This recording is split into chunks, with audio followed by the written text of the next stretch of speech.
এখানেই বক্তব্য যে আমি পুরুলিয়ার সৌন্দর্যকে অন্য কোনো জায়গার সঙ্গে তুলনা করছি কেন। পুরুলিয়ার নিজের সৌন্দর্য নিজের মতোই থাক, তো সেটা অবশ্যই প্রত্যেকটা জায়গারই নিজের মতন একটা সৌন্দর্য আছে, সেটা আমিও অস্বীকার করি না। এবং আমি বলছি যে অনেকেরই এখনও পুরুলিয়ার সৌন্দর্য অজানা, হয়তো পুরুলিয়ার সব জায়গায় অনেকেই জানে না। তারপর আমাদের ঝালদার এইদিকে সৌন্দর্যটা তো অনেকের কাছেই অজানা। তাই যে সমস্ত জায়গাগুলো মানুষ খুব ভালো করে জানে বা সৌন্দর্যের দিক থেকে যে সমস্ত জায়গা এখন মানুষের মনের মধ্যে গেঁথে আছে, সেই জায়গাগুলোর নাম দিয়ে শুধুমাত্র তুলনা করা, যে অনেকটা সেই জায়গার মতো এখানে এলে তারা অনুভব করতে পারবেন, উপলব্ধি করতে পারবেন। তাই আর কি আমি সেই জায়গাগুলোর সঙ্গে তুলনা করছি। এমন কিছু আমার মন্তব্য নেই যে সেই জায়গাকে ছোট করা বা আমাদের জায়গাকে বড় করা, সেটা আমার কাছে কোনো রকম মন্তব্য নয়।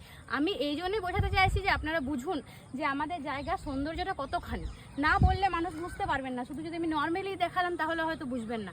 বা আপনারা যদি সেই জায়গার নামগুলো শুনে নিয়ে এখানে আসেন, এসে নিয়ে পরে জায়গাগুলো উপলব্ধি করতে পারেন, তাহলেই আপনারা বুঝবেন যে কতটা সৌন্দর্য আছে আমাদের ঝালদার মধ্যে লুকিয়ে। তাই একটুখানি বলা। তাছাড়া আমার সেরকম কোনো টেন্ডেন্সি নেই যে আমি কারোর সঙ্গে কাউকে তুলনা কেন করছি, বা হয়তো সেই জায়গাটা বেশি সুন্দর এই জায়গাটা বেশি খারাপ, বা এখানটা বেশি ভালো বলতে চাইছি সেখানটাকে খারাপ, সেরকম কোনোই আমার মন্তব্য কিন্তু নেই।